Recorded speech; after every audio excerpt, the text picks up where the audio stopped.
ev 2 salın benavber ji kontara Cudi û derdora hemû besta Cudi û Gabar darbirandin têkirin lehember hebûn û vîna gelê Kurd çanda gelê Kurd xwezayiya gelê Kurd bi polîtîkayekî ji komara. Şırnak'ta özel güvenlik bölgesi adı altında yasaklı olan bölgelerdeki ormanlık alanlar güvenlik gerekçesiyle yok ediliyor. 2019 yılında Cudi Dağı'nda başlayan ağaç kıyımı Besta bölgesinde sürdürülüyor. Günlük 1000 ila 1200 ton arasında ağaç kesiliyor. Rakamlara göre 2 yıl içerisinde bu bölgede 500 bin tona yakın ağaç kesildi. Korucular ağaç kesiminin yapılacağı arazilerin sahiplerine bir traktör odun karşılığında 300-400 Türk lirası teklif ediyor. Arazi sahiplerinin teklifi kabul edip etmemeleri hiçbir şeyi değiştirmiyor. Teklifi reddedenlerin ağaçları da korucular tarafından kesiliyor. Kesilen ağaçlar traktörlerle taşınıyor, büyük bir alanda toplanıyor, daha sonra kamyon ve tırlara yükleniyor. Korucular odunların tonunu 1750 Türk lirasına satıyor. Nakliyenin alıcıya ait olması halinde bu fiyat 1250 TL'ye düşürülüyor. Kıyımı, ormanlık alanların rehabilite edilmesi, tıraşlama ve seyretme çalışmaları olarak savunan Orman İl Müdürlüğü de her bir kamyon için 5000 TL fiş kesiyor. Kıyım, Korucubaşı Hazım Babat'ın yakın akrabaları tarafından organize ediliyor. Rantın geliri ise bu kişilerin hesabına yatırılıyor.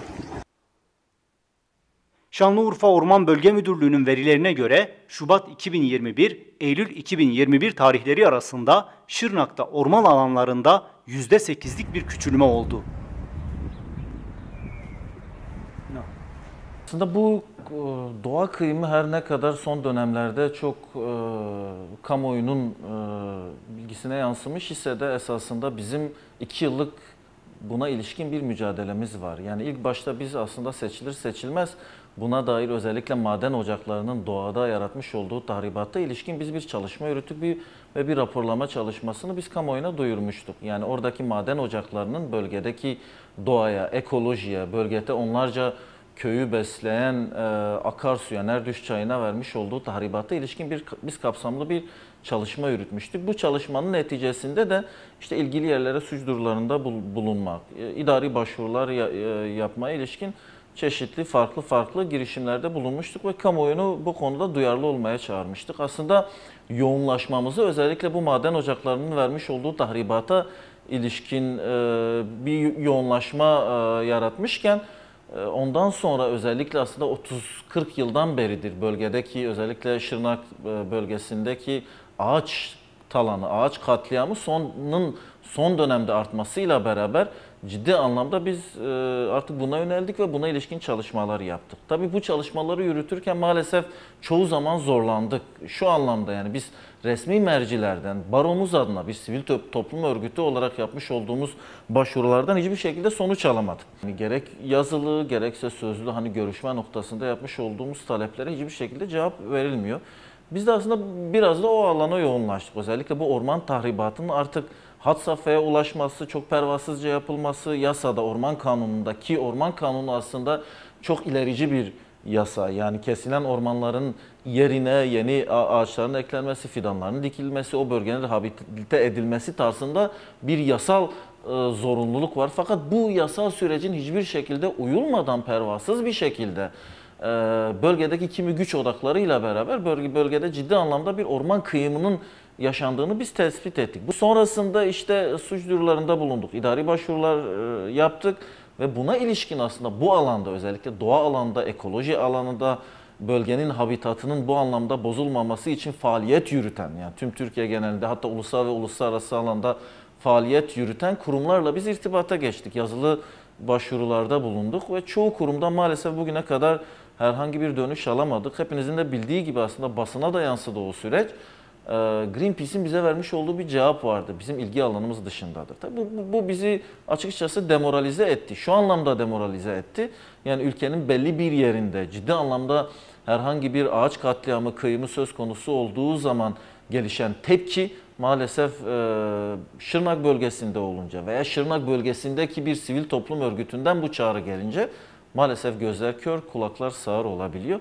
Biz buna ilişkin çalışmalarımızı yürütüyoruz, yürütmeye de devam edeceğiz. Yani biz çünkü şunu biliyoruz, eğer bu şekilde ağaç kıyımı, ağaç katliamı devam ederse ortalama bir insanın birkaç yıl içerisinde ortalama bir insanın asgari bir şekilde yaşamını idame ettirebileceği bir ortamın, bir coğrafyanın kalamayacağının biz farkındayız. Dolayısıyla kendimiz için, buradaki insanlarımız için, geleceğimiz için, çocuklarımız için bu mücadeleyi sonuna kadar biz yürüteceğiz, yürütmeye de devam edeceğiz. Biz tüm yasal prosedürlerini yerine getirdikten sonra artık uluslararası mercilere de bu konuda başvurarak bu ağaç katliamının son bulması için gerekli tüm yasal girişimlerde de bulunacağız. Anladığımız kadarıyla bu işte az önce de değinmiş olduğum aslında Orman Kanunu'nun ilgili maddelerinde belirtilen yasal prosedür hiçbir şekilde uyulmamış.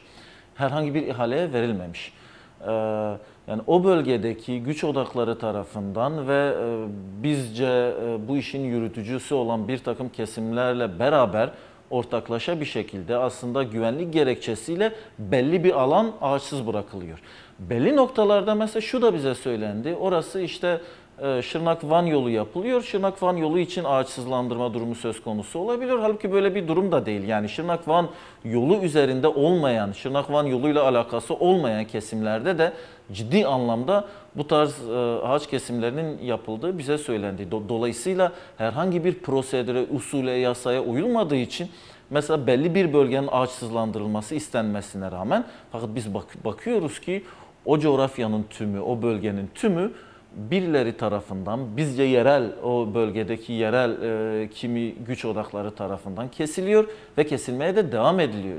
Tek istediğimiz şu, yani Türkiye'nin belli yerlerinde şu an Bodrum'daki Cennet Koyun'dan bahsediliyor, işte Kaz Dağları'nın ağaçsızlandırılmasından bahsediyor, oradaki tahribat. Tabii ki oradaki tahribata da duyarlı olmak lazım ama hani orada yaratılmış olan bu tahribat ne kadar ses getiriliyorsa Şırnak'ta da aslında uzunca bir süreden beri devam eden bu tahribata ilişkinde ciddi anlamda bir kamuoyunun oluşturulması ve bu tahribata aslında bölgenin insansızlaştırılmasını ileride sağlayabilecek olan bu tahribata herkesin dur demesini bekliyoruz. Köylülerin de vatandaşların da bize yapmış olduğu başvurular vardı. Kendilerinin yapmış olduğu kimi başvurular vardı. Biz bu prosedür içerisinde mesela onlara da hukuki yardımda bulunmak üzere çağrıda bulunduk. Burada da çağrıda bulunuyoruz. Çünkü onların özel mülkiyeti, dolayısıyla onların özel mülkiyeti, onların tasarrufu altında olan alanların, ağaçların, ormanların, taşınmaz mallarının bu şekilde pervasızca yok edilmesine onlar da ciddi anlamda tepkiler. Biz de yasal süreci onlar adına da başlatmak adına onlara hukuki destekte bulunacağımız bilgisini verdik.